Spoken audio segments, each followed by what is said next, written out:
नमस्कार मित्रांनो, मी महेश चुंदे आणि आज आपण बघणार आहोत जॉईंट व्हेंचर अकाउंटिंग.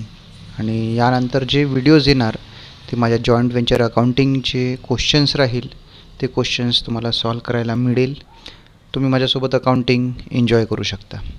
तर आज आपण माझ्या या चॅनलवरती बघणार आहोत joint venture accounting. Mainly joint venture accounting काय असते हे सगळ्यात आधी समजणं खूप गरजेचं आहे. जे जॉईंट व्हेंचर अकाउंटिंग आहे, जेव्हा एकटा व्यक्ती कुठला बिझनेस सुरू करायचा असतो किंवा तो कुठला एक कॉन्ट्रॅक्ट घेतो आणि तो कॉन्ट्रॅक्ट त्याच्या बसचा नसतो. म्हणजे असं म्हणावं की तो एकटा व्यक्ती तो कॉन्ट्रॅक्ट पूर्ण करू शकत नाही, तो काम पूर्ण करू शकत नाही. तर अशा वेळेस तो कुठला दुसरा व्यक्ती, मित्र किंवा कुठला दुसरा बिझनेसमॅन ज्यांच्यासोबत मिळून तो काम पूर्ण करतो. असं म्हणण्यापेक्षा म्हणजे असं म्हणावं आपण की जेव्हा एक व्यक्ती दुसऱ्या व्यक्तीसोबत मिळतो आणि तो एक काम पूर्ण करतो, तर जनरली अशा टाईपचे बिझनेसेस आपण पार्टनरशिप फर्म्स बरोबर अशा प्रकारे ओळखले जातो. पण जॉईंट व्हेंचर आणि पार्टनरशिप फर्म हे अलग अलग असतात, हे लक्षात असू द्या. जॉईंट व्हेंचर आणि पार्टनरशिप फर्म हे पूर्ण प्रकारे अलग अलग असतात, एक नसतात. या आजच्या व्हिडिओमध्ये आपण पुढे नंतर एंडिंगला मी सांगेल की काय डिफरन्सेस आहे जॉईंट व्हेंचर आणि पार्टनरशिप फर्मला. खूप सारे जण जॉईंट व्हेंचर आणि पार्टनरशिप फर्मला एकच मानतात, एकाच प्रकारचे बिझनेसेस आहे ते, पण ते एक नाही हे लक्षात ठेवायचं. तर जेव्हा एका व्यक्तीला कुठला एक काम करायला म्हणजे प्रॉब्लेम होतात किंवा तो एकटा तो काम पूर्ण करू शकत नाही, अशा वेळेस तो दुसऱ्या व्यक्तीसोबत मिळून ते काम पूर्ण करतो, तर अशा कामाला जॉईंट व्हेंचर असे म्हणतात. चला आता पुढे बघूया की काय म्हणावं की जेव्हा एक व्यक्ती काम पूर्ण करू शकत नाही म्हणून तो दुसऱ्या व्यक्तीसोबत मिळून ते काम पूर्ण करतो. बरोबर आहे. आता एक गोष्ट अशी आहे की जॉईंट व्हेंचरमध्ये की एकच व्यक्ती म्हणजे फक्त दोघंच व्यक्ती मिळून काम करतात का? नाही, असं नाही. फक्त दोघंच व्यक्ती मिळून काम नाही करत, तर दोनपेक्षा जास्त व्यक्ती पण मिळून काम करू शकतात. याला नंबर ऑफ पर्सन्सवरती काही लिमिटेशन्स नाही, ज्या प्रकारे पार्टनरशिप फर्ममध्ये असतात. यामध्ये काहीही असा लिमिटेशन नसतो. ओके, तर हे तुम्हाला समजलं असेल. पुढे बघू. तर जेव्हा पण हे असे बिझनेसेस स्टार्ट होतात, तर सगळ्यात आधी या बिझनेसेसमध्ये त्या दोघांमध्ये काय होतो? ॲग्रीमेंट होतो. त्याला मेमोरँडम ऑफ अंडरस्टँडिंग असं म्हणतात. या ॲग्रीमेंटमध्येच त्यांचे प्रॉफिट अँड लॉस रेशो हे डिसायडेड होते. कोण किती पैसे लावणार ह्या गोष्टी डिसायडेड होतात. म्हणजे नियर अबाउट जसं पार्टनरशिप फर्ममध्ये ॲग्रीमेंट होते, तशा प्रकारे यांच्यामध्ये मेमोरँडम ऑफ अंडरस्टँडिंग म्हणजे दोघांनी स्वतः बसून निर्धारित केलेले काही रूल्स रेग्युलेशन त्या मेमोरँडम ऑफ अंडरस्टँडिंगमध्ये लिहिले जातात. पुढे जनरली जे लोक असतात जे मिळून हा कोव्हेंचर बिझनेस स्टार्ट करतात, अशा लोकांना आपण कोव्हेंचर असं नाव देतो. ते किती पण असू शकतात, 2, 3, 4, 5, 10 कितीही असतात. ते मिळून तो एक काम पूर्ण करतात. अशा व्यक्तींना आपण कोव्हेंचर्स असे म्हणतो. ओके, पुढे हे जे लोक आहे म्हणजे जे कोव्हेंचर्स असतात, हे आपल्या वतीने काय कोणी पैसा लावतात, कोणी काही असेट्स देतात. असेट्स म्हणजे कार, काही अशा मशीन्स, अशा प्रकारे कोणी टेक्निकल नॉलेज प्रोव्हाइड करतो, तर कोणी अदर रिक्वायरमेंट्स काय उरलेले कुठले कामं छोटे मोठे तो एक व्यक्ती करतो. म्हणजे काय म्हणावं आपण, हे मिळून ते काम पूर्ण करतात. तसेच ज्या प्रकारे ते मिळून काम पूर्ण करतात, तसेच ते आपले जे एक्सपेन्सेस आहे ते पण मिळून आपल्या प्रकारे डिवाईड करतात, आपल्यामध्ये डिवाईड करतात. लक्षात असू द्या की ज्या प्रकारे हे पैसे लावतात त्या प्रकारे ते एक्सपेन्सेस पण डिवाईड करतात. ते मिळून काम पूर्ण करतात असं म्हणावं आपण. त्याचनंतर ते त्या कामामधून झालेला प्रॉफिट किंवा लॉस स्वतःमध्ये शेअर करून घेतात. तसंच जेव्हा हे काम पूर्ण होते तेव्हा त्या सगळ्यांचे जे रस्ते आहे ते अलग अलग होऊन जाते. हे लक्षात असू द्या तुम्ही. पार्टनरशिप फर्ममध्ये असं होत नाही. पार्टनरशिप फर्ममध्ये काय असते, एकदा पार्टनरशिप सुरू झाली का ते जेव्हापर्यंत ते पार्टनर्सची इच्छा नसते तेव्हापर्यंत तो बिझनेस कंटिन्यू सुरू असतो. जेव्हा त्या पार्टनर्सची इच्छा संपली तेव्हा तो पार्टनरशिप फर्म एंड होतो. पण जॉईंट व्हेंचरमध्ये तसं नसते. जॉईंट व्हेंचरमध्ये काय आहे, तो काम संपला की संपला, तो जे बिझनेस आहे, ती जी मेंबरशिप आहे ते एंड होते त्या कामानी. हे लक्षात असू द्या. पार्टनरशिप आणि जॉईंट व्हेंचरमध्ये मेनली डिफरन्स हेच आहे की कामानी ते एंड होते.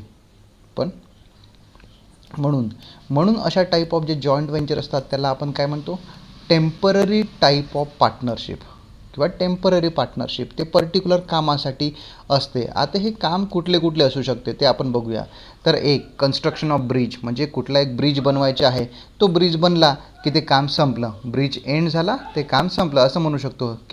किंवा असं असू शकतं कन्स्ट्रक्शन ऑफ डॅम, कुठला एक डॅम आहे, तो डॅम बनला, ते काम संपलं, ते membership end, profit and loss ते डिवाईड करेन. किंवा असं म्हणू शकतो कुठली एक मूवी बनवणं, ती मूवी बनली, मूवी एंड, मेंबरशिप एंड. त्याशिवाय कधी कुठले सीझनल बिझनेसेस असतात, जसे आता दिवाळी आहे, अशा प्रकारचे बिझनेस असू शकते की ते दिवाळी एंड, त्या दिवाळीपर्यंत ते मेंबरशिप ठेवतात, दिवाळी एंड झाली, त्या रिलेटेड बिझनेसेस संपले की त्यांच्या मेंबरशिप एंड. किंवा एक खूप प्रचलित टाईप ऑफ बिझनेस आहे प्लॉट्स घेणे, प्लॉट्स डेव्हलप करणे आणि विकणे. तर अशाही प्रकारचा एक बिझनेस असू शकतो की ते पर्टिक्युलर तेवढा टाउनशिप, ते पर्टिक्युलर तितका टाउनशिप डेव्हलप करेल, बरोबर आहे, आणि तो संपला, टाउनशिपचे प्लॉट संपले की ते मेंबरशिप एंड अशी मानल्या जाईल.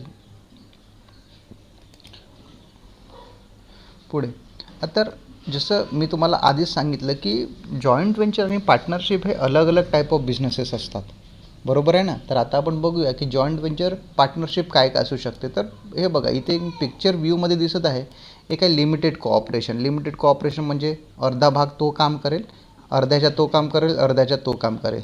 पण जॉईंट व्हेंचर तसे नसतात. जॉईंट व्हेंचरमध्ये कुठला एक बिझनेस स्टार्ट होतो आणि तो मोठा केला जातो, तो बिझनेस संपला की व्हेंचर खतम. आणि business partnership was different. Business पार्टनरशिपमध्ये तो बिझनेस मोठा होतो, त्याशिवाय दुसरा बिझनेसेस तुम्ही करू शकता. आणि ते जेव्हापर्यंत ह्या पार्टनर्समध्ये काही तुटातूट होत नाही तोपर्यंत हा बिझनेस पार्टनरशिप एंड होत नाही. पुढे आता आपण बघूया की जॉईंट व्हेंचर आणि पार्टनरशिपमध्ये डिफरन्सेस काय असतात. तर पहिला डिफरन्स आहे, जॉईंट व्हेंचर हा तात्पुरता टाईप ऑफ व्यवसाय आहे आणि पार्टनरशिप हा दीर्घ मुदतीचा व्यवसाय आहे. म्हणजे जोपर्यंत पार्टनर्स नाही मनात आणत की त्यांना बिझनेस एंड करायचा आहे तोपर्यंत हा बिझनेस एंड होणार नाही. दुसरा, कुठल्याही नावाशिवाय काम करते. जॉईंट व्हेंचर याला कुठलं नाव लिहायची गरज नाही, रजिस्टर करायची गरज नाही. पण पार्टनरशिप हे पर्टिक्युलर एका नावाने काम करते. त्याशिवाय जे जॉईंट व्हेंचर्स आहे त्यांच्या मेंबर्सला को व्हेंचर्स असं नाव देतो. पार्टनरशिप फर्म याच्या मेंबर्सला आपण पार्टनर्स असे नाव देतो. जॉईंट व्हेंचरसाठी कुठलाही कायदा नाही आहे, पण पार्टनरशिप फर्म्स यांच्यासाठी भारतीय भागीदारी नियम 1932 हा काम करतो. प्लस जॉईंट व्हेंचरमध्ये जे उत्तरदायित्व असतात ते संयुक्त आणि अनेक, म्हणजे एकही असे म्हणू शकतो की एकही असू शकते किंवा संयुक्तही असू शकते. प्लस पार्टनरशिपमध्ये जे उत्तरदायित्व असते ते अमर्यादित असते. वेगवेगळ्या खात्याची नोंद करणे आवश्यक नाही. जॉईंट व्हेंचरमध्ये वेगवेगळ्या खात्याची नोंद करण्याची गरज नसते, तुम्ही स्वतःच्या खात्यातही लिहू शकता. आणि पार्टनरशिपमध्ये पार्टनरशिप फर्मचे वेगळे खाते बनवावे लागते. पार्टनर्सचे खाते आणि पार्टनरशिप फर्मचे खाते हे वेगवेगळे असतात. जॉईंट व्हेंचरमध्ये खूप एक मोठा फायदा आहे की तुम्ही एक टाईप ऑफ बिझनेस करता. म्हणजे एक एक्झाम्पल घेतला की तुम्ही एका व्यक्तीसोबत मिळून एक डॅम बनवत आहात, तर तुम्ही दुसऱ्या व्यक्तीसोबत मिळून दुसरा डॅम बनवू शकता. पण पार्टनरशिप फर्ममध्ये असं नाही आहे. तुम्ही वैयक्तिक काम समान व्यवसायात करू शकत नाही. म्हणजे असं म्हणावं की तुम्ही अगर पार्टनरशिप फर्ममध्ये आहात आणि पर्टिक्युलर एक काम एका पार्टनरसोबत मिळून तुम्ही डॅम बनवत आहात आणि तुम्ही दुसऱ्या पार्टनरशिपमध्ये पार्टनर आणि तुम्ही तिथे पण डॅम बनवत आहे, तर असं पॉसिबल होणार नाही. त्याशिवाय व्यवसाय भागीदारी कार्य समाप्त झाल्यावर समाप्त होते. म्हणजे जे जॉईंट व्हेंचर आहे ते काम संपलं की जॉईंट व्हेंचर एंड. पण पार्टनरशिप फर्ममध्ये असं होत नाही.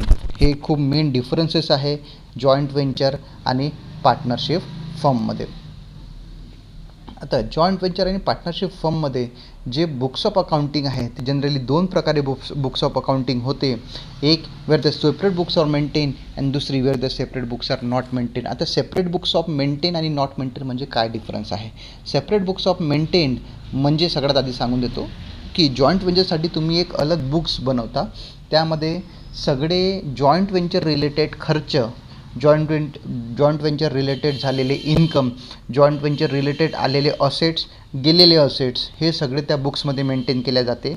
कुठे where the separate books are maintain आणि where the separate books are not maintain यामध्ये काय होते की जे कोव्हेंचर्स असतात ते स्वतःच्या बुक्समध्ये एंट्री करतात की मी किती पैसे दिले, किती पैसे घेतले, कुठला असेट्स दिला, कुठला असेट्स आणला, हे स्वतःच्या बुक्समध्ये एंट्री केले जाते. हे डिफरन्स तुम्ही समजून घ्या की सेपरेट बुक्स मेंटेनमध्ये एक अलग बुक बनवल्या जाते आणि त्यामध्ये सगळ्या एंट्री केल्या जाते. ओके. आणि where the separate books are not maintain तिथे कुठलीही दुसरी बुक मेंटेन केल्या जात नाही, तर स्वतःच्या ज्या बुक्स आहेत त्यामध्ये एंट्र्या केल्या जातो. असं म्हणावं आपण